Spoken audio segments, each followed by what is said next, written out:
Hey everyone, it's your professional sarcastic man and secret of attention, Ozchris here with a review of Batman number 50 and Catwoman number 1. Oh boy, all the drama going around Batman number 50. Oh, DC, DC, DC. You know, I feel like Obi-Wan Kenobi in Revenge of the Sith. You know when Anakin's like burning to death in the lava, and I feel that it's just like you were the chosen one. When I heard about the spoilers, that's immediately what I felt like. 2 weeks prior you had the X-Men Gold wedding that no one really cared about, and they bamboozled everyone with that, or anyone that actually read or cared about that. And it's just like, come on, DC, you can win it. You can pull it through. Come on, you can do it. Like, I know you can. You've been building it up. DC, we know you care. And then it happened, and it's like, God damn it, DC. Ugh. You were the chosen ones, and you decided to pull out at the last second. Oh God. But we'll get through it. We'll start with Batman number 50. And while I'm disappointed at the end result, the thing that was promised never happened. It's still a good story. But the wedding that was promised is still a huge issue with this issue. So we start off with Finger Tower. I know it's supposed to be a reference to, was it Bill Finger? I think it is, like one of the Batman creators. They do it a couple of times. It's like, this is Finger Tower, named after Bill Finger, and then there's Judge Wolfman, named after Marv Wolfman. And we start off, and Batman and Catwoman are fighting off against the real hero of this story, Kite Man, the unsung hero, the hero that Gotham actually deserves, Kite Man. They fight Kite Man, and they decide to have their wedding on Finger Tower. And then there's a recurring thing, like they had different artists do these panels, like showing Batman and Catwoman together, and not pages, more like pages, and essentially throughout like these little moments, it's Batman and Catwoman.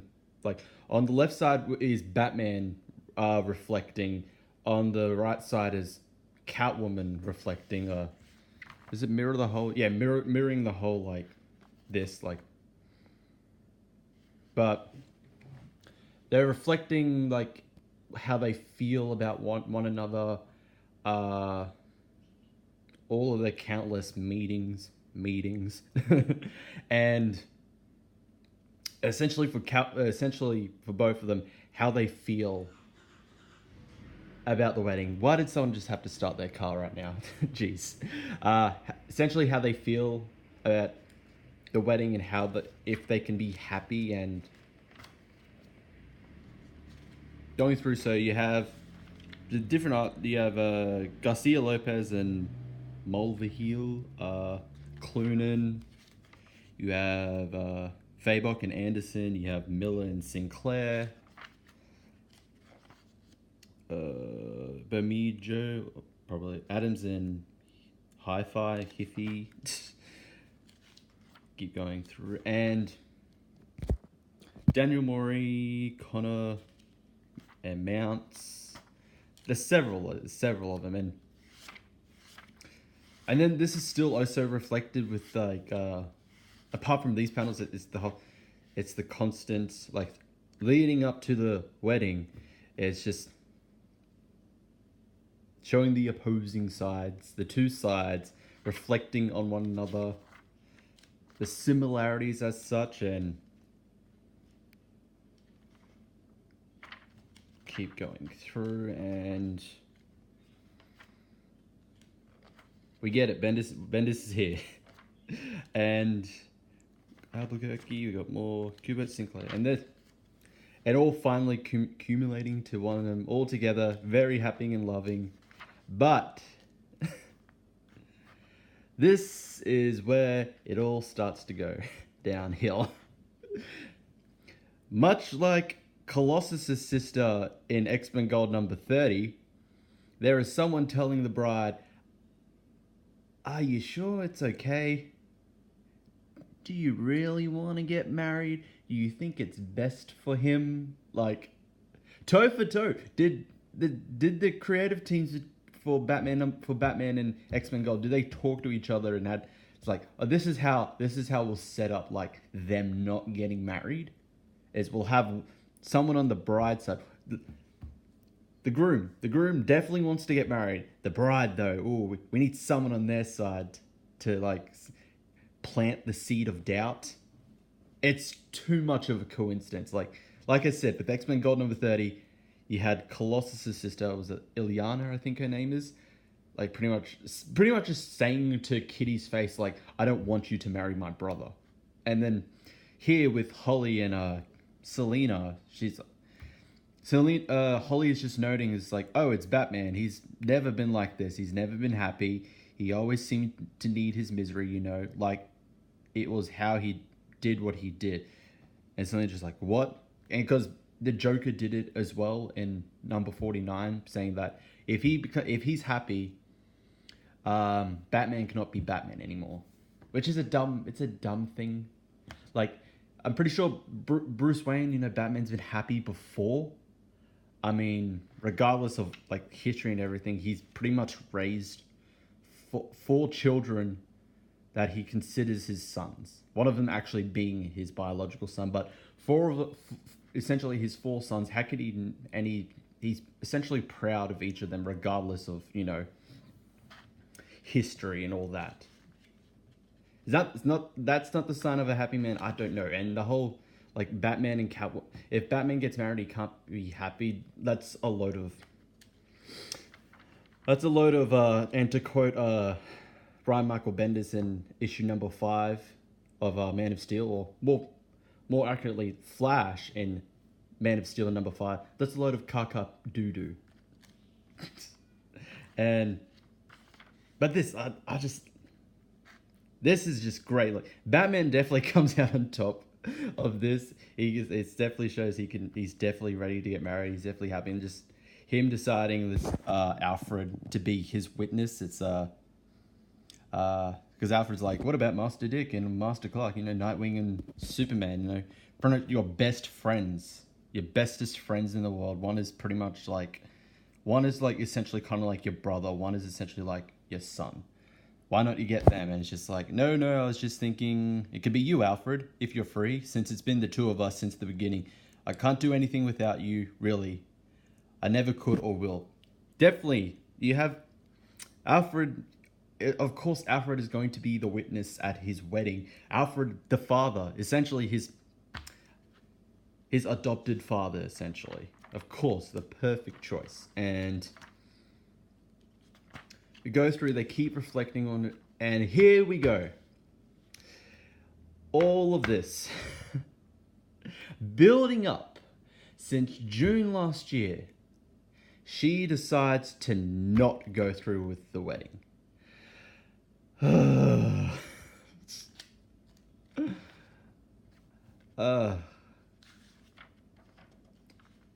And it just still like.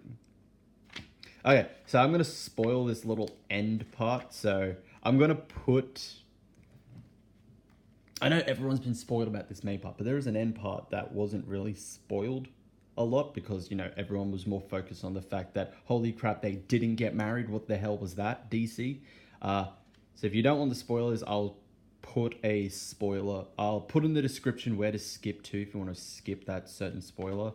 Or if you don't care about spoilers, don't worry. I try not to spoil a lot, but so in the end, it turns out that whole thing was that whole Catwoman deciding not to get married was Bane's plan. So tying back into the I Am Suicide and I Am Bane story arcs, essentially where the Bat-Cat being brought back together in Rebirth started.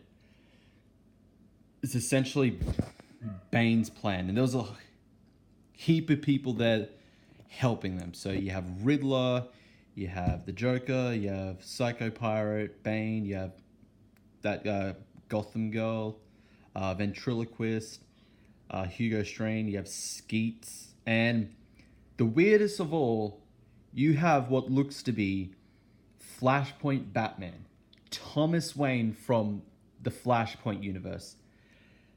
The thing is, if you've read The Last Time You've Seen Him, which is in the button, Thomas Wayne, after meeting Bruce Wayne, the main universe Bruce Wayne Batman, before he leaves him, he says to him, "Give it up. Like nothing good can come from being Batman anymore. I want you to give it up. I want you to be happy. Live your own life. No, be there for your family. If you have a family, be there for him." Well, he finds out he has a grandson. It's like, be there for your son, my grandson. Be there for him and everyone. Just Batman must die with me. So it's very odd that Thomas Wayne would be with them to stop the wedding from happening at all. And also the fact that Thomas Wayne is alive. Like, okay, he's alive, and how is he here? And I assume that, that is supposed to be Skeets. It looks similar to him. Like, everyone else, I can understand why they would want to stop Batman and Catwoman being married. Well, because obviously they hate Batman. They don't want him to be happy at all, especially the Joker. He pretty much is like, my existence is gone if Batman is happy. Thomas Wayne and Skeets, though, I'm not sure. Unless that's not Skeets, that's actually something else. But, or is it just a random piece of furniture? Gotham Girl, I don't know. Gotham Girl was a bit iffy. But, yeah, that's the wedding that was spoiled. Thanks a lot, New York Times and DC. That's the thing I still can't understand with that, is why DC decided to commit to the spoiler. Like, anyone with any intelligence know that if something you don't want to be spoiled is spoiled, facts about that are released, you go into damage control, you try to contain as much as you can before it spreads. But if it does, kind of apologize for it or somehow fix it. But no, DC decided, well, it's spoiled, we're going to spoil it ourselves. Ugh. Why? It's just it's such a dumb thing to do. I don't know why. And the thing is, like, Tom King was saying, like, this is part of a 100-issue story. No, that's lazy. That's lazy writing. Why? Why does it... Them getting together is going to take another 50 issues if this is going to be part of a 100-issue story. No, like, you and DC, all leading up all into this, have said that this is the wedding. Batman number 50. It will happen. They will get married. Not in this, they will get married in another 50 issues in number 100. No.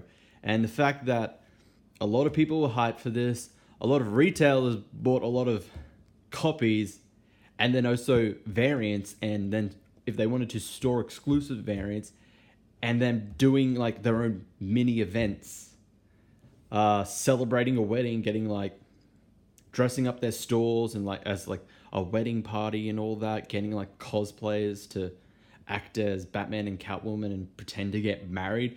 All of this time and all this time and effort and money into something that did not happen is a huge middle finger from DC. It is, regardless of what you think about it, it is a huge middle finger from DC to everyone. Will I continue with Tom King's Batman? I'm not sure. I'm still undecided. I still have 2 weeks to decide if I want to continue with Batman number 51. Because like I said, if this wasn't like this, there is really, the story itself is a beautiful story. But the whole hype behind the wedding ruins it. That's the problem. At least for me, in my opinion, that's the problem. The whole hype around the wedding is the huge issue with Batman number 50. So I'll wait. I'm just going to wait for everything to die down, and then I'll decide, do I want to continue with this? I do like Tom King. I like a lot of his works. But I don't know. Just... But on other news, we have Catwoman number 1, which is actually good. By Joel Jones and colored by Laura Alred. It is. So this takes... one thing I noticed with this is that the quality of this paper is definitely different to the quality from like the standard quality of like the other DC issues. Like I tried to see if there's anything different. It's just like for some reason the paper quality is different, or maybe I'm just going insane.